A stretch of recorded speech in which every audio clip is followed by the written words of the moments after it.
Esta entrevista é ao vivo com o Dr. Marcos Antônio Ruiz, ele que representa a Comissão Especial de Assuntos Indígenas da OAB do Mato Grosso do Sul. E nós estamos ao vivo pela radiolaguna.com.br, 1580 kHz AM de Jardim, Mato Grosso do Sul. Doutor, a questão negativa, ela é sempre mais gravada na cabeça das pessoas. Mas aqui no Mato Grosso do Sul tem uma estatística boa de indígenas universitários também, não tem? Sim, exatamente. E graças ao incentivo, inclusive da Universidade Dom Bosco, né, dos padres salesianos, que tem uma atuação muito profunda nesse sentido, do professor Brandi, que nós temos. E uma coisa que serve de exemplo. A questão de uns 2 anos a 3 anos atrás, o governo estadual criou uma legislação de cotas, onde ele garante para o indígena 3% e para o negro 5% das cotas de concursos públicos no estado. E recentemente, final do mês passado, saiu um edital em que vão ser preenchidas vagas na Secretaria de Educação do estado. E dos 78 municípios, 70 terão vagas para negros e índios. Então, é uma realidade que começa a mudar, que começa a trazer uma valoração. Porque o que nós temos que entender, Cleiton, é que você não pode colocar numa situação de igualdade um aluno não índio, criado na cidade, bem alimentado, próximo da escola, que tem todo um aparato familiar. E aí você pega um aluno indígena que tem que sair da aldeia, que tem dificuldade muitas vezes na língua, que não teve aquela oportunidade social que o não índio teve, tá? Um aluno negro nas mesmas situações, e aí você colocar num vestibular com a mesma regra. Você tem que respeitar as desigualdades nos limites em que elas possam transformar em igualdade perante a lei. Os desiguais com as suas desigualdades. Então, diante disso, o governo do estado, mesmo porque, olha, uma coisa histórica que eu, estudando o assunto, descobri. O Mato Grosso, antigo Uno, fazia parte da província de São Paulo. Era o fundo da província de São Paulo, cujo divisor natural é o Rio Paraná. E a primeira produto de exportação do nosso estado, você sabe o que foi? Mão de obra indígena. Vinham os paulistas, através das entradas e bandeiras, capturar Terena, capturar Quiniquinal, capturar Kaiowá, capturar Guarani e levar para as lavouras de São Sebastião, do Rio de Janeiro, para as lavouras de São Paulo. Então, aquela estrada que inicia do outro lado do Rio Paraná e termina no bairro Butantã, no centro de São Paulo, chamada de Rodovia Raposo Tavares, em homenagem ao homem que fez o maior número de preação e cativos de índios do nosso estado para levar para ser vendido em São Paulo. Então o governo paulista, no tempo passado, como reconhecimento por esse homem, porque era tão importante a mão de obra indígena, principalmente quando houve o bloqueio do tráfico de negros aqui para o Brasil, né, essa pressão caiu sobre os indígenas. Então, assumiram o produto de exportação. Então, o que eu quero dizer com você? Que muita riqueza existente hoje de famílias brancas de olhos azuis veio do trabalho sujo, do trabalho pesado, do trabalho forçado, sem rendimento nenhum, de negros e índios. Então é o momento de nós olharmos para trás, conhecermos a nossa história e darmos uma oportunidade. O que nós fazemos, o que o governo faz, não é dar esmola nem dar favorecimento, é tentar diminuir o que fez lá atrás essa violência contra essas etnias, porque o Brasil é um país pluriétnico.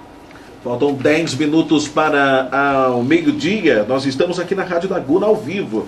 Doutor, como que está esta representatividade da Comissão Especial de Assuntos Indígenas numa época que se debate muito os direitos indígenas e a demarcação de terras principalmente?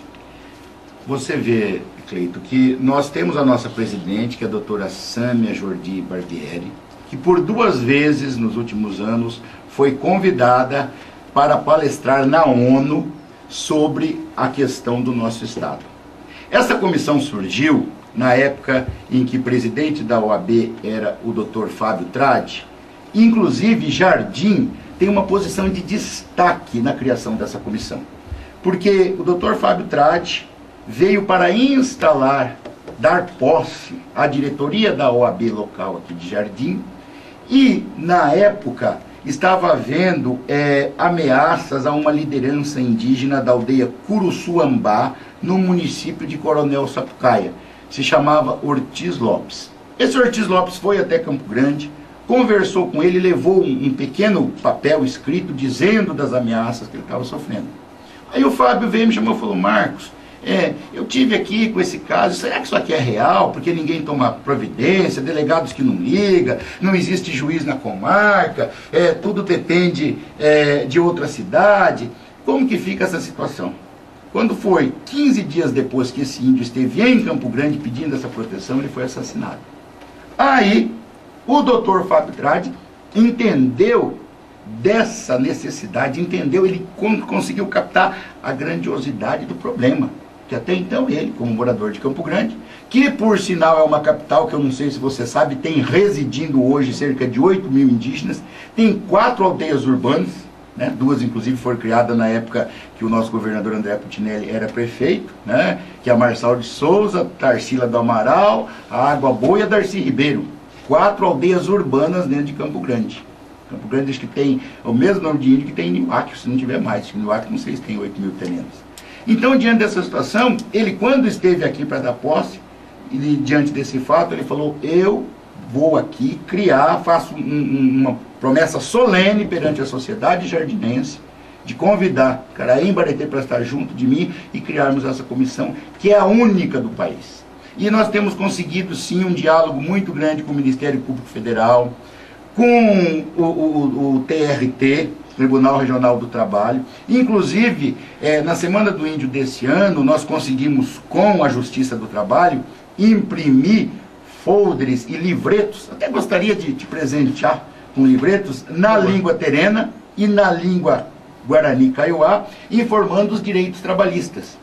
Sabe, porque muitos desses que servem nas usinas, inclusive, eles estão levados através de acerto com o capitão ou com o gato, e muitos não têm o conhecimento, né? E nesse ponto, a Justiça do Trabalho, ela sempre foi muito companheira dessa questão, porque em diversos locais você vê que havia uma distinção horrorosa entre o acampamento do índio e do não índio.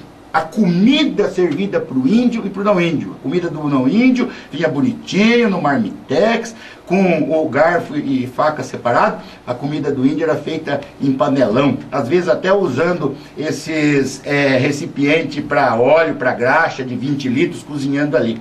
Falar: índio gosta de comer só locrito. Aí você faz o tal do diopará, milho, arroz, puxeiro, cozinha tudo. Com perdão da palavra, às vezes parecia até comida de cachorro.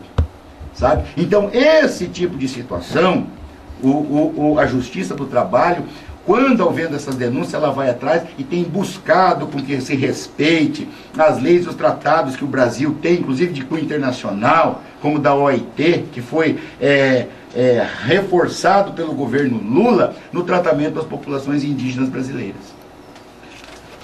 11 horas e 56 minutos, 11h56. Doutor, e as questões culturais hoje? Porque existe uma questão cultural que inferioriza o índio na comunidade. Mas o próprio índio não tem isso como cultura e não se inferioriza, inclusive, na maneira de proceder na comunidade, doutor, em alguns casos? Olha, depende muito da situação e depende da etnia. Existe uma visão dos Guarani e Kaiowá que eu conheço, que ela é mais espiritual, sabe? Essa briga por esse poder, hoje ela começa a se materializar através de retomada, através de discussão, através de acampamento à beira das estradas, que hoje em Mato Grosso do Sul nós temos 22 acampamentos indígenas na beira da estrada, nos chamados corredores, uma população de quase 2 mil índios, tá, que estão esperando a legalização das terras de onde foram expulsos. Então, tem uma visão mais recuada, né, mais tímida. Mas, por exemplo, o mesmo não vale para um Cadiuel. Esse sim, sabe? Esse sabe se impor, esse não aceita de maneira alguma esse tratamento diferenciado e exige o direito dele. Mesmo porque está numa situação diferente.